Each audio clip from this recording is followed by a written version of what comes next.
особый день, это день рождения церкви, как я уже сказал, и для нашей церкви это особый день. Особенно это знаменательно в том, в нашей ближайшей истории нашей. Мы в этот храм пришли в первые дни Великого Поста, в те дни, которые знаменуют подвиг Спасителя, в те дни, которые приготовляют к его спасительной страсти.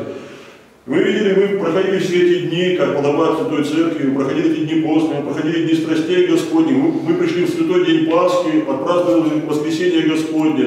40 дней, как ходили с Господом, как святые апостолы, соблюдая Его заповеди, молясь Ему, дабы в 40-й день на праздник Вознесения созерцать и то, как Он восходит на небеса к своему Божественному Богу Отцу. И на 10-й день по своему заповеди своей, по своему обещанию, по неложному обетованию своим святым своим ученикам, Он не спосылает Духа Святаго, и тем рождается Церковь Господня. То, что Господь все сотворил, мы все видели, Он сделал это все для нас.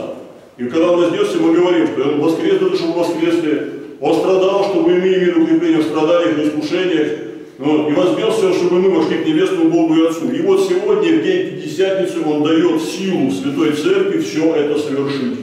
То есть уже не просто сам Он творит, но дает силу эту сотворить нам, дает нам дар Святаго Духа. Каждому из нас, по мере нашей молитвы, по глубине нашей веры, по глубине нашего жертвы Христу и Господу сердца нашего. Он дает эту силу, которая Церковь действует в этом мире, которая Церковь проповедует, которая Церковь творит.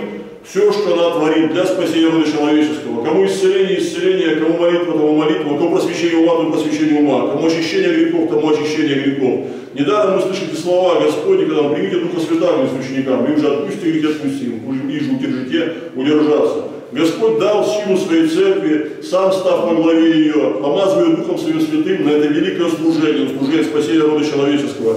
И каждый из нас должен в это служение войти, каждый эти дары из нас должен получить, потому что ради этого мы приняли святое крещение, ради этого мы взяли свой крест и пошли за Христом, дабы это дар Святаго Духа пребывал на каждом из нас, дабы нам приобщиться благодати Святой Троицы, Отца и Сына и Духа Святаго. Недаром этот праздник так называется, потому что сегодня Церковь в полноте получает эту благодать общую, благодать святую, благодать великую, благодать спасающую нас, благодать делающую нас по-настоящему живым, потому что Святая Троица есть источник всякой жизни. И недаром Дух Святой называем животворящим. И вот это оживотворение Духа Святаго да будет сегодня со всеми нами. Что есть оживотворение? Животворение есть хождение в разуме Божьем, оживотворение есть хождение во Христе Иисусе, потому что иной другой жизни мы не имеем. Все остальное это самообман, отклонение и безобразие. Вот, поэтому сегодня не о всем будем думать, но будем думать о празднике, будем думать о той радости, которую нам Господь дает, будем думать о том мире, который Господь дает любящим его через Духа Святаго, через ту благодать великую, которую Он ниспосылает своим ученикам, любящим Его и последующим Его учению. О той великой благодати разума, которую Он также дает. И мы действительно смотрим на святых и можем созерцать эти дары.